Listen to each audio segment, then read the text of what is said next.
we're working on connective tissue. Fibroblast is the primary cell type in the connective tissue. So let's look a little closer at that particular kind of cell, because that's what we're working with. So Dr. Grinnell looked at fibroblast mechanics in 3 dimensions. Not 1 dimension, not 2 dimensions, but 3 dimensions, because that's how we exist, is in a 3-dimensional matrix. So the fibrous connective tissues, the dermis and the subcutaneous tissue of the skin, primarily type 1 collagen. That's the major type of protein. The fibroblast is a cell type that's primarily responsible for the collagen synthesis and remodeling. That's important. Tissues remodel. Tissues dissolve, they reform. That's how we're built. That's how we can be adaptable. So the fibroblast is responsible for embryonic development, mechanical homeostasis, wound repair, aging, fibrosis, tumorigenesis is involved, tissue engineering. A number of things are involved with the fibroblast. So, but what is the fibroblast? The fibroblast exists in 2 different morphologies, and it can move back and forth between these 2. So you have here a small cell body with these dendrites going out, or you have a lamellar, which is almost like a polygon, a very much larger cell body. And it goes back and forth between these. This is the resting state. This is when you put tension on it. And the same cell can exist like this or like this, depending on its environment. So the high tension state here really is the activated cell phenotype.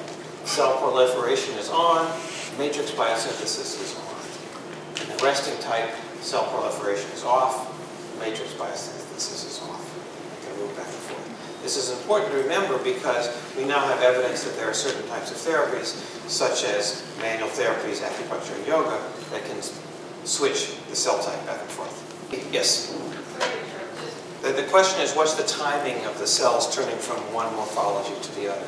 I'll show you some slides later that 30 minutes of stretch is clearly sufficient to change the cell type. It probably occurs within minutes. It's an active process, and if you block the actin and the myosin, some of the enzymes involved in those, the cell can't go, or it goes one direction and can't come back. But it's a fairly rapid transfer from one side, from one cell type to the other. What that means, again, we don't know yet so much clinically. Yeah. And is that dependent on temperature as well, like in terms of? All because it's an active process. If you raise the temperature, processes move quicker. If you lower the temperature, processes move slower. So yes, it is dependent on temperature.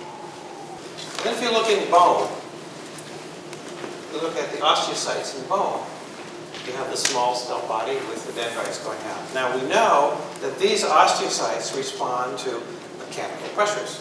They respond to a piezoelectric effect within bone, and as a result of that, they lay down different trabeculi within the bone. The bone remodels depending on the forces that are attached to it. We don't know yet whether the fascia does the same thing, but you see a very similar structure.